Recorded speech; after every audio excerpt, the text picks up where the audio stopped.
ওদেরকে বের করে দাও। ইহুদি বদমাশ জাত, ওরা তখন চিন্তা ভাবনা করলো আমাদেরকে বের করে দেয়া হয়েছে, ওদের ঘরেই ঢুকতে হবে। কেমন করে?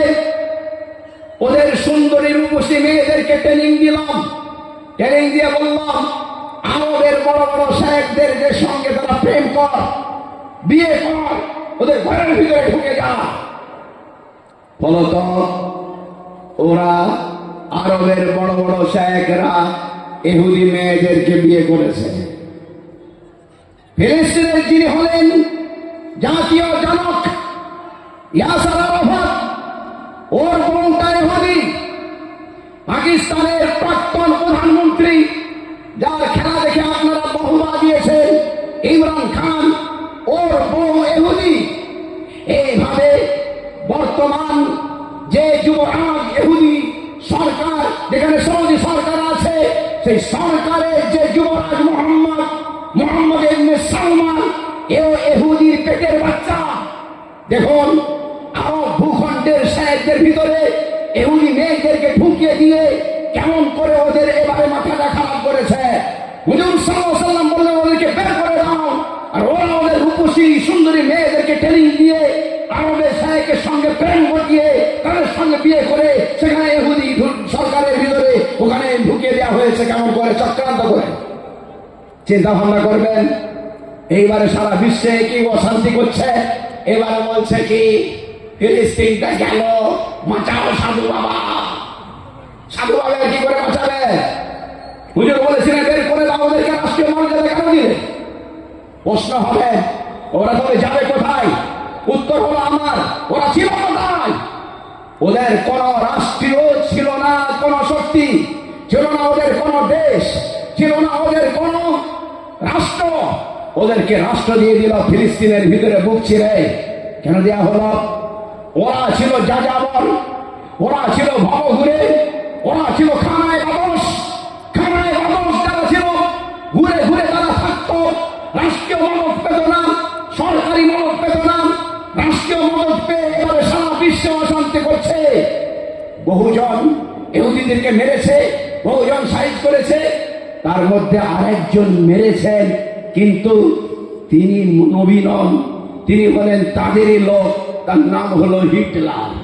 যাদের ইতিহাস জানা আছে তারা জানবেন হিটলার ইহুদিদেরকে মেরেছিলেন। একটা নয়, দুখানা নয়। কেউ বলে 1.5 লাখ, কেউ বলে 1 লাখ, কেউ বলে 1.25 লাখ। কমপক্ষে 1.25 লাখ মেরে নিতে হবে। কিন্তু তিনি সবকে মারেননি। কেন? উনি এটাও বলেছেন আমি পুরো ইহুদিদেরকে মেরে দিলে আমার সারা পৃথিবীতে কালো নামটা রয়ে যাবে। আর বলা হবে কি ইহুদি একটা ভালো জাতি ছিল, তাকে এরা মেরে শেষ করে দিয়েছে। কিন্তু আমার এই কালো নামটা না রাখার জন্য আমি কিছু ইহুদিদেরকে ছেড়ে রাখলাম, যাতে করে এই ইহুদি সারা পৃথিবীতে ছড়িয়ে গিয়ে সারা পৃথিবীতে আমার যেন অশান্তি যখন করবে তখন যেন বলে হিটলার ভালো কাজ করেছিল।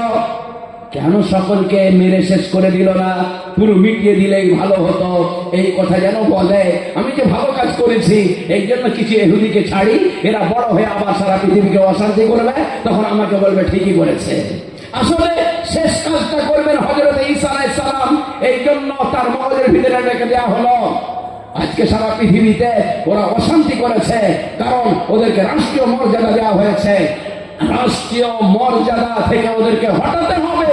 ওরা যেমন ভবঘুরে ছিল তেমন ভবঘুরে থাকবে, তবে সারা পৃথিবীতে শান্তি হবে। তা নাহলে কিন্তু পৃথিবীতে শান্তি হবে না। চক্রান্ত হচ্ছে আমাদের দেশের মুসলমানের উপরে। চক্রান্ত করে কেউ কিছু করবে না।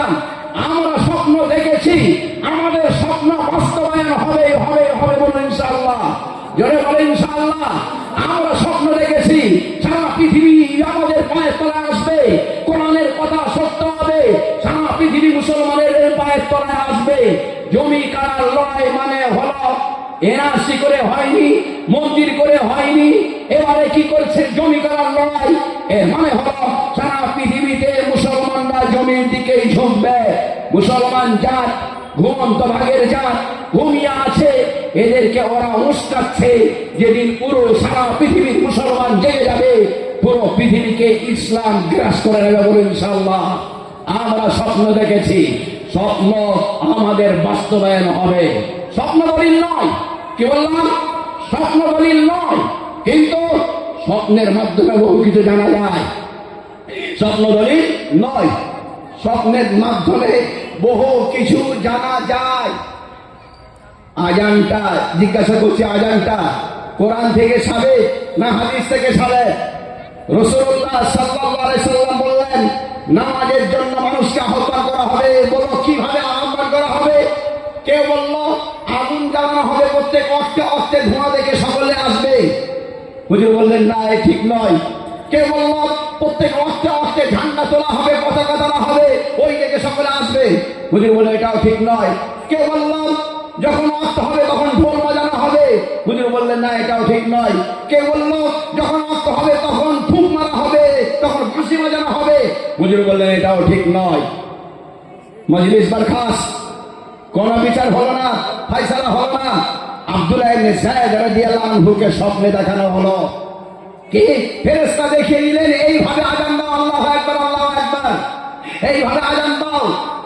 রাসূলুল্লাহ সাল্লাল্লাহু আলাইহি সাল্লামকে যখন আব্দুল্লাহ ইবনে যায়েদ রাদিয়াল্লাহু আনহু বললেন, হুজুর বললেন হাযিহি রুয়াল হক, এ স্বপ্ন সত্য, এইভাবেই তোমরা আযান দাও। বলুন সুবহানাল্লাহ। এত হুকুম হুজুরের দ্বারাই, ওহীর দ্বারাই, কোরআনের দ্বারাই হলো, আযানটা স্বপ্নের দ্বারাই কেন হলো? স্বপ্ন দলিল নয়, কিন্তু কোরআনের দলিল, সুন্নতের দলিল, ইজমার দলিল, কিয়াসের দলিল, এই হলো শরীয়তের চারটে দলিল, কিন্তু সহযোগী। স্বপ্ন সহযোগী। আমরা স্বপ্ন দেখেছি, সারা পৃথিবী আমাদের পায়ে তলা আসবে। কোরআন আমাদের বলে দিয়েছে, ওদের স্বপ্ন দেখতে আমার কোনো অসুবিধা নেই।